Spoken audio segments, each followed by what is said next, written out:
पाकिस्तानवरील केलेल्या हल्ल्याबद्दल सत्य सांगावं. मुफ्ती इस्माईल. संपूर्ण देशाची भावना आहे की आपल्याला एक संधी मिळाली होती. जर आपण स्ट्राईक केले होते तर पाकिस्तानात घुसून आपण दहशतवाद्यांना शिक्षा दिली होती. तर ही एक संधी आपल्याकडे होती. या संधीचा फायदा घ्यायला पाहिजे होता, असे MIMचे आमदार मुफ्ती इस्माईल म्हणाले.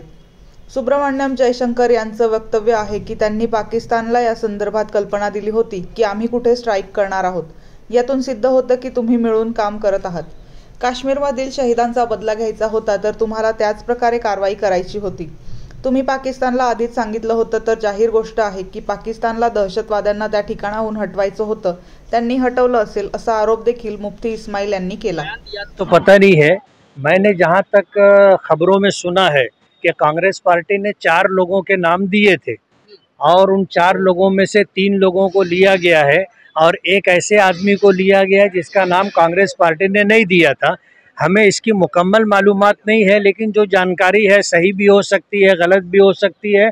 उस जानकारी के अनुसार मैं अपनी ये बात रख रहा हूँ. सांसद है TMC के यूसुफ पठान, वो प्रतिनिधिमंडल में उनका नाम था लेकिन उन्होंने अपना नाम वापस लिया है. इसके पीछे आप क्या समझते हैं?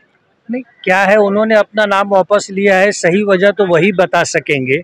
मेरी जो बात होगी वो एक अंदाजे की बात होगी, हो सकता है गलत भी हो जाए, इसलिए इस मामले में मेरा कुछ कहना उचित नहीं. विजय शाह ने जो विवादित बयान दिया था कर्नल खुफिया कुरैशी को लेकर, अभी गिरफ्तारी पर रोक लगी है लेकिन SIT गठित करने की मांग की गई है. नहीं, SIT गठित होनी चाहिए. वजह उसकी यह है कि इस देश में रहने वाले जो लोगों को बांट कर चल रहे हैं, हिंदू अलग और मुस्लिम अलग. अब आप देखो, हमारे देश की एक बेटी ने वो कारनामा अंजाम दिया है जो कारनामा पुलवामा के टाइम सरकार की तरफ से नहीं हुआ था, जबकि पुलवामा की घटना पहलगाम की घटना से बड़ी घटना थी. वजह उसकी ये थी कि उसमें हमारे सेना के जो लोग गए थे, एक फौजी को तैयार करने में सरकार को जो खर्च आता है उसी के साथ साथ जो है वो हमारे देश का नागरिक भी है और उसी के साथ उसका अपना परिवार भी है, उसका अपना ख़ानदान भी है. तो ये 2 बात थी. एक तो वो भारत नागरिक भी था और इसी तरह वो बेगुनाह भी थे. जाहिर बात है वो कोई फौज हमला करने के लिए नहीं जा रही थी, वो एक जगह से दूसरी जगह जा रहे थे. पुलवामा घटना जो हुई थी उस मौके पर इससे बड़ा स्ट्राइक होना चाहिए था, ऐसा मेरा मानना है. लेकिन उस वक्त जब हमने दहशतगर्दों को, आतंकवादी लोगों को सज़ा नहीं दी थी तो उनकी हिम्मत बाकी रही बल्कि बढ़ गई और वो अपने पहलगाम में आकर के उन्होंने विजिटर लोगों की जान ली. आप ये मानते हैं कि POK लेने का एक अच्छा मौका था हमारे पास जो हमने खो दिया? मेरा ऐसा मानना, पूरे देश के लोगों की ये भावना है, ऐसा मानना है कि हमें एक मौका मिला था. अगर हमने स्ट्राइक किया था और पाकिस्तान में घुस करके अगर हमने आतंकवादी और दहशतगर्दों लोगों को उनको सज़ा दी थी तो ये एक मौका था. इस मौके का हमें फ़ायदा उठाना चाहिए था. राहुल गांधी एक सवाल बार बार पूछे जयशंकर प्रसाद से जगदीश मुखी कि आपने जो उन्होंने कहा कि स्ट्राइक के पहले हमने पाकिस्तान को आगाह किया था कि हम 9 ऐसे ठिकाने जिस पर आतंकवादियों को निशाना बनाने वाले हैं.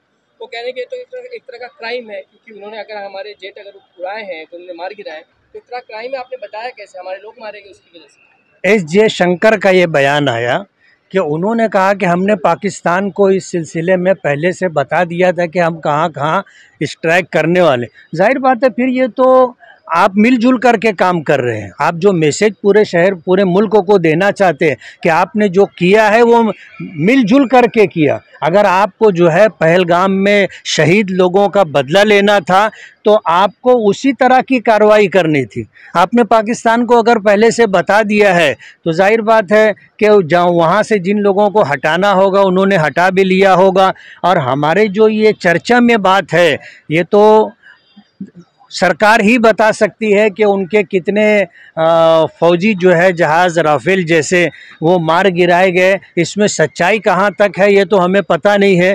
दोनों देश की तरफ से फेक न्यूज़ चलाई जा रही है. सरकार को इस सिलसिले के अंदर जो सच्चाई है देशवासियों के सामने रखना चाहिए. और इस सिलसिले में जयशंकर साहब की जो बात है, देश के लोगों का सरकार के तई विश्वास घटा है कि पहलगाम का इन्हें अगर बदला लेना था तो पाकिस्तान को बताने की क्या ज़रूरत थी. वन नेशन वन इलेक्शन को लेकर बातें चल रही हैं. लगता है वन नेशन वन इलेक्शन जरूरी है क्योंकि हमारे लोकल बॉडीज के चुनाव कुछ दिनों में ही है, कुछ महीनों में.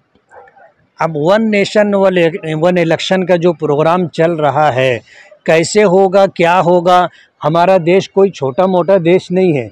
140 करोड़ लोगों की आबादी है और हमारे यहाँ फिर ग्राम पंचायत है और ज़िला परिषद है और उसके ऊपर जो है नगर पालिका है, महानगर पालिका है और विधानसभा है और उसी के साथ फिर विधानसभा परिषद है, राज्यसभा है, लोकसभा है। एक इतना बड़ा प्रोग्राम है कि जिसको लेकर के चलना देश के लिए मुश्किल होगा। इसमें क्या बेहतरी है और क्या नुकसान है आज तो हम नहीं बता सकते, लेकिन जब ये सूरत हाल बनेगी तो अंदाज़ा होगा कि काम करना कितना मुश्किल होगा। आप समझते हैं कि भारत जैसे देश में वन नेशन वन इलेक्शन जो है वो पॉसिबल है? मुश्किल है। राहुल गांधी और तमाम जो विपक्षी पार्टियां हैं वो सबूत मांग रहे हैं ऑपरेशन सिंदूर को लेकर, क्या कहना है? सरकार को देशवासियों को मुतमईन करना चाहिए।